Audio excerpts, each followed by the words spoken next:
पहला क्वेश्चन है, आवर्त सारणी के उदर्ग स्तंभों को क्या कहा जाता है? बताइए, आवर्त सारणी के उदर्ग स्तंभों को क्या कहा जाता है? देखिए, उदर्ग स्तंभ मीन्स क्या होता है? वर्टिकल लाइन, जो वर्टिकल होते हैं, वर्टिकल कॉलम को हम लोग उदर्ग स्तंभ बोलते हैं। तो बताइए, आवर्त सारणी के उदर्ग स्तंभों को क्या कहा जाता है? वर्ग या आवर्त या अपरूप या कोई नहीं, तो उसको क्या बोलते हैं हम लोग? वर्ग, वर्ग ग्रुप उसको बोलते हैं। ठीक है, नेक्स्ट क्वेश्चन देखिए, आवर्त सारणी के प्रथम वर्ग के सदस्य हैं। पूछ रहा है, आवर्त सारणी के जो प्रथम वर्ग के जो सदस्य होते हैं वो कैसे कैसे होते हैं? अम्लीय धातु होते हैं, क्षारीय धातु होते हैं, या अक्रिय गैस होते हैं, मिश्र धातु। जो पहले ग्रुप के जो एलिमेंट होते हैं वो क्षारीय धातु नेचर के होते हैं। ठीक है, नेक्स्ट क्वेश्चन बताइए, आवर्त सारणी में शून्य समूह का तत्व है। इन चारों में से बताइए कौन शून्य समूह का तत्व है? जो कि ग्रुप 18 के तत्व इसमें से कौन है? हाइड्रोजन, हीलियम, कार्बन डाइऑक्साइड या क्लोरीन। हीलियम जो है वह शून्य समूह का तत्व है। ठीक है, नेक्स्ट क्वेश्चन, मीथेन में कितने सहसंयोजक बंधक होते हैं? बताइए, मीथेन में कितने बॉन्ड हैं? देखिए, मीथेन के क्या होता है? CH4। अब CH4 में बताइए कार्बन कितना बॉन्ड बनाया हुआ है हाइड्रोजन के साथ? देखिए, कार्बन एक एक बॉन्ड बनाएगा एक एक हाइड्रोजन के साथ, तो कितना हुआ सहसंयोजक बंधन? 4 हुआ। ठीक है, 4 हाइड्रोजन है तो चारों के साथ एक एक बनाएगा तो कितना सहसंयोजक बंधन होगा? 4 होगा, तो आंसर बी। नेक्स्ट क्वेश्चन, आधुनिक आवर्त सारणी में तत्वों के वर्गीकरण का आधार क्या है? बताइए, मॉडर्न पीरियोडिक टेबल जो है किस आधार पर उसको वर्गीकरण किया गया है? परमाणु आयतन के आधार पर, परमाणु घनत्व के आधार पर, परमाणु द्रव्यमान के आधार पर, या परमाणु संख्या के आधार पर? तो आपका राइट आंसर क्या होगा? आंसर डी, परमाणु संख्या के आधार पर आधुनिक आवर्त सारणी के तत्वों को वर्गीकरण किया गया है। ठीक है, नेक्स्ट क्वेश्चन बताइए, अमोनिया के अणु में नाइट्रोजन और हाइड्रोजन के परमाणुओं की संख्या का अनुपात क्या है? बताइए, अमोनिया NH3 से पूछ रहा है कि हाइड्रोजन और नाइट्रोजन के परमाणुओं की संख्या का अनुपात बताइए। नाइट्रोजन 1 है, हाइड्रोजन 3 है, तो 1:3 का अनुपात है। तो आंसर क्या हो जाएगा? Answer C. नेक्स्ट क्वेश्चन देखिए, लोहे की परमाणु संख्या क्या है? लोहे की परमाणु संख्या कितनी होती है? 26। नेक्स्ट क्वेश्चन, आधुनिक आवर्त सारणी में वर्गों की संख्या होती है। बताइए, मॉडर्न पीरियोडिक टेबल में वर्गों की संख्या कितनी होती है? 18 होती है, आंसर बी हो जाएगा। और बताइए, आवर्त की कितनी होती है? तो आवर्त की 7 होती है, आवर्त की 7 और वर्ग की 18 होती है। ठीक है, नेक्स्ट क्वेश्चन, ओजोन के एक अणु में ऑक्सीजन के परमाणुओं की संख्या होती है। बताइए, ओजोन के एक अणु में ऑक्सीजन की परमाणुओं की संख्या कितनी होती है? देखिए, सबसे पहले ओजोन का रासायनिक सूत्र लिखेंगे तो देखिए O3 हुआ।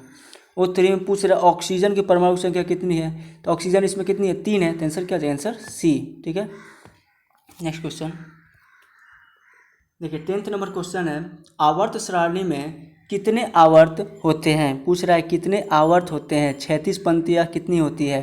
तो पीरियड पूछ रहा है कितने पीरियड होते हैं, तो आंसर क्या होगा? Answer C. अभी बताएं, 7 होते हैं पीरियड और वर्ग 18 होते हैं। ठीक है, पूछ रहा है देखिए 11th नंबर क्वेश्चन, हीलियम कैसा तत्व है? बताइए, हीलियम कैसा तत्व है? अक्रिय है या क्रियाशील है या सक्रिय है या उदासीन है?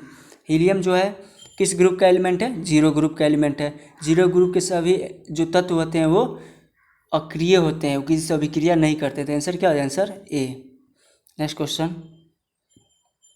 बताइए, आवर्त सारणी में कितने आवर्त हैं?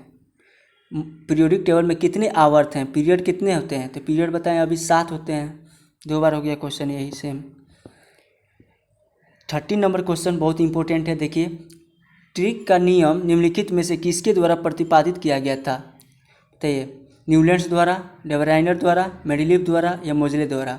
ठीक है, ट्रिक का नियम जो था वो डेवराइनर द्वारा प्रतिपादित किया गया था। ठीक है, नेक्स्ट क्वेश्चन, अष्टम का नियम। देखिए, अष्टम का नियम निम्नलिखित में से किसके द्वारा प्रस्तुत किया गया?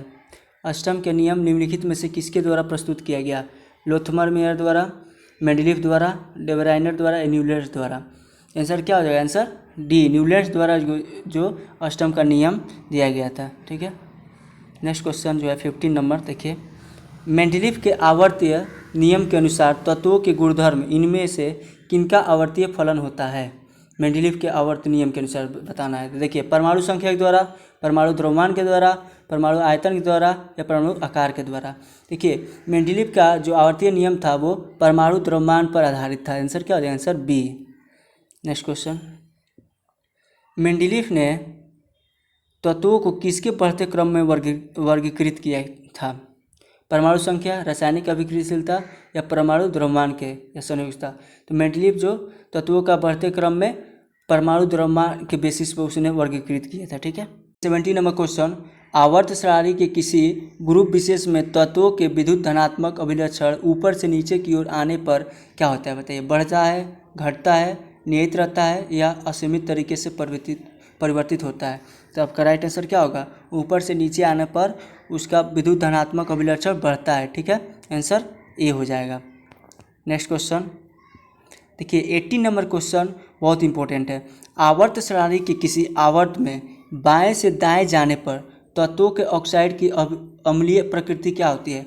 बढ़ जाती है, घटती है या अपरिवर्तित रहती है या अनियमित तरीके से बदलती है?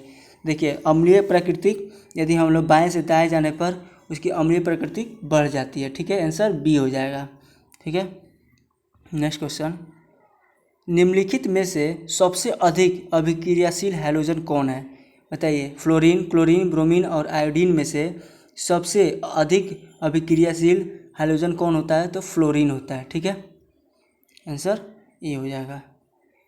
बताइए, निम्नलिखित में से कौन सबसे अधिक क्षारीय होगा? इसमें बताना है सबसे अधिक क्षारीय कौन होगा। देखिए, धातु के ऑक्साइड जो होते हैं क्षारीय नेचर के होते हैं और अधातु के ऑक्साइड जो होते हैं वो अम्लीय प्रकृति के होते हैं। तो इसमें देखिए, नाइट्रोजन क्या है? अधातु है, सल्फर भी अधातु है। अब इन दोनों में देखिए, सोडियम और एल्युमिनियम जो होता है वो धातु होते हैं, लेकिन इन दोनों में सोडियम जो है वो ज़्यादा क्या कर क्षारीय नेचर को प्रस्तुत करेगा। तो इसलिए आंसर क्या हो जाएगा? आंसर ए हो जाएगा, सोडियम ऑक्साइड का। ठीक है। नेक्स्ट क्वेश्चन जो है 18 नंबर 21 क्वेश्चन, आवर्त सारणी के ग्रुप के तत्व कहलाते हैं? बताइए। ग्रुप फर्स्ट के तत्व क्या कहलाते हैं?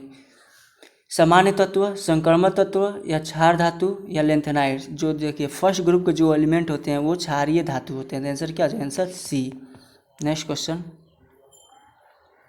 बताइए, मैग्नीशियम आवर्त सारणी के किस समूह का सदस्य है? पूछ रहा है मैग्नीशियम किस ग्रुप का एलिमेंट है, किस ग्रुप का सदस्य है? तो ग्रुप सेकेंड का है मैग्नीशियम सदस्य। आंसर क्या हो जाएगा? Answer B. नेक्स्ट क्वेश्चन, तत्वों के निम्नलिखित जोड़ों में किनके रासायनिक आचरण समान होंगे? पूछ रहा है किसका, इन चारों में से किन जोड़ों का रासायनिक आचरण समान होगा? देखिए, सोडियम और एल्युमिनियम जो होते हैं वो सेम ग्रुप का नहीं है, ये अलग, ये देखिए फर्स्ट ग्रुप का है, ये सेकेंड ग्रुप का है। इससे देखिए, जैसे आर्गन और पोटेशियम दोनों अलग अलग ग्रुप के हैं, बोरोन और जर्मेनियम भी अलग अलग ग्रुप के हैं। नाइट्रोजन और फास्फोरस जो है वो सेम ग्रुप के हैं। देखिए, नाइट्रोजन के बाद फास्फोरस आता है ऐसे, तो क्या होगा? Answer D. नेक्स्ट क्वेश्चन देखिए 24 नंबर क्वेश्चन, निम्नलिखित तत्वों में से किसकी संभावना है कि यह अधात्विक अभिलक्षण को प्रदर्शित कर सकता है? बताइए, इन चारों में से कौन सा अधात्विक अभिलक्षण को प्रदर्शित कर सकता है? देखिए, आर्सेनिक जो होते हैं वो उप धातु होते हैं, बेरिलियम भी क्या होता है? ये धातु होते हैं, बोरोन ये भी क्या होते हैं? ये अधातु होते हैं। और देखिए, ब्रोमीन जो होता है, ये ब्रोमीन जो होगा वो अधातु होगा। बोरोन उपधातु, बेरिलियम धातु और आर्सेनिक उपधातु। तो पूछ रहा अधात्विक अभिलक्षण जो होगा वो बोरोन करेगा। ठीक है, बोरोन प्रदर्शित करेगा। तो आंसर क्या हो जाएगा? आंसर डी, ब्रोमीन हो जाएगा आंसर डी। ब्रोन और आर्सेनिक जो होंगे ये उपधातु हैं और ब्रोमीन जो होगा ये अधातु है, और बेरिलियम धातु है। तो पूछ रहा अधात्विक नेचर, तो अधात्विक नेचर क्या करेगा? ब्रोमीन। आंसर डी हो जाएगा। नेक्स्ट क्वेश्चन बताइए, आधुनिक आवर्त सारणी का दीर्घतम रूप किसकी प्रस्तुतिकरण है? मेंडलीव, मोजले या लोथर मेयर या लुईस पास्चर? देखिए, आधुनिक आवर्त सारणी मॉडर्न पीरियोडिक टेबल जो है वो मोजले साहब ने दिया था। आंसर बी हो जाएगा। नेक्स्ट क्वेश्चन बताइए, निम्नलिखित तत्वों में से कौन सबसे अधिक अधात्विक गुणधर्म को प्रदर्शित करता है। ये फिर आ गया वही क्वेश्चन, इसमें पूछ रहा है कि कौन अधात्विक गुणधर्म को प्रदर्शित करता है। देखिए ब्रोमीन, क्लोरीन, फास्फोरस या सल्फर। तो आपका राइट आंसर क्या हो जाएगा। इन चारों में से सबसे अधिक जो होगा वो अधात्विक गुणधर्म क्लोरीन करेगा। ठीक है। नेक्स्ट क्वेश्चन देख, किसने कहा कि तत्वों, देखिए नेक्स्ट क्वेश्चन 27 क्वेश्चन, किसने कहा कि तत्वों के मूल गुणधर्म उनके परमाणु संख्या है, न कि परमाणु द्रव्यमान। बताइए, लोथरमेयर ने कहा, या मोजले, या मेंडलीफ, या बोर। मोजले साहब ने कहा कि तत्वों का गुणधर्म उसके परमाणु संख्या है, न कि उसका परमाणु द्रव्यमान। परमाणु द्रव्यमान किसने बोला था, मेंडलीफ ने बोला था। ठीक है।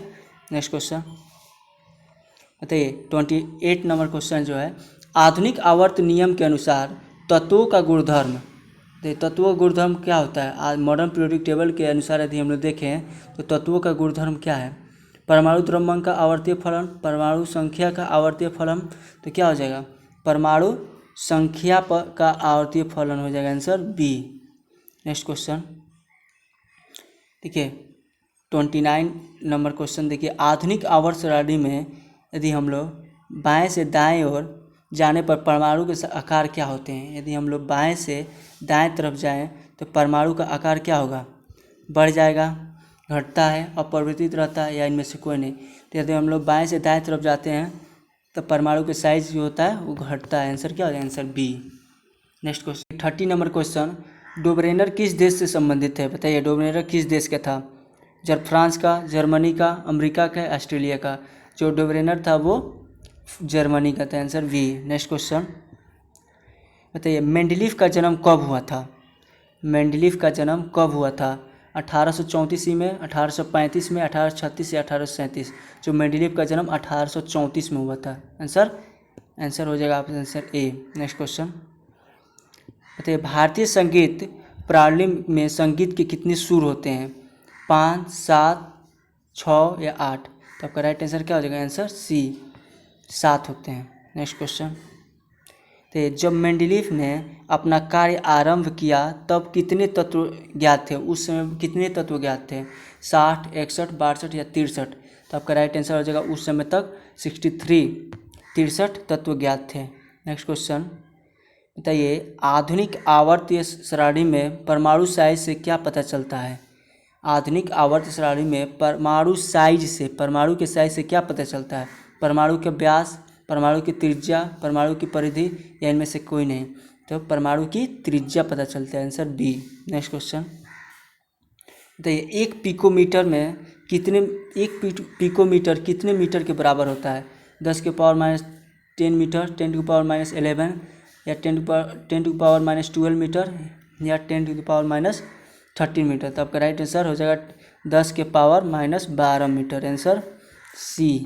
नेक्स्ट क्वेश्चन, किसी भी तत्व की संयोजकता कैसे निर्धारित की जाती है। देखिए किसी भी तत्व की संयोजकता कैसे निर्धारित की जाती है, इलेक्ट्रॉन की संख्या से, प्रोटॉन की संख्या से, न्यूट्रॉन की संख्या से, में सभी। देखिए कोई भी तत्व की संयोजकता हम लोग उसकी बाहरी इलेक्ट्रॉन के सेल से पता चल जाता है। देखिए जैसे कार्बन है, कार्बन के इलेक्ट्रॉनिक विन्यास लिखेंगे तो देखिए 2 और 6, 2 और 4 होगा, 2 और 4। तो इसको स्टेबल होने के लिए, अस्थायी होने के लिए इसको कितना संयुक्ता करना, कितना बॉन्ड बनाना पड़ेगा, तो 4 बनाना पड़ेगा। तो ये 8 हो जाएगा, तो स्टेबल हो जाएगा। तो उसकी बाहरी सेल में जितने इलेक्ट्रॉन होंगे उस हिसाब से हम लोग उसका संयुक्ता करेंगे। तो देखिए तो इलेक्ट्रॉन की संख्या से निर्धारित की जाती है कि ये कितनी संयुक्ता बनाएगा। तो आंसर क्या हो जाएगा, आंसर ए। ठीक है, तो यही हम लेक्चर को फिनिश करते हैं। अब अगले लेक्चर में मिलेंगे। यदि आपको ये लेक्चर अच्छे लगे तो प्लीज़ लाइक एंड सब्सक्राइब करें और पढ़ाई करते रहिए। All the very best.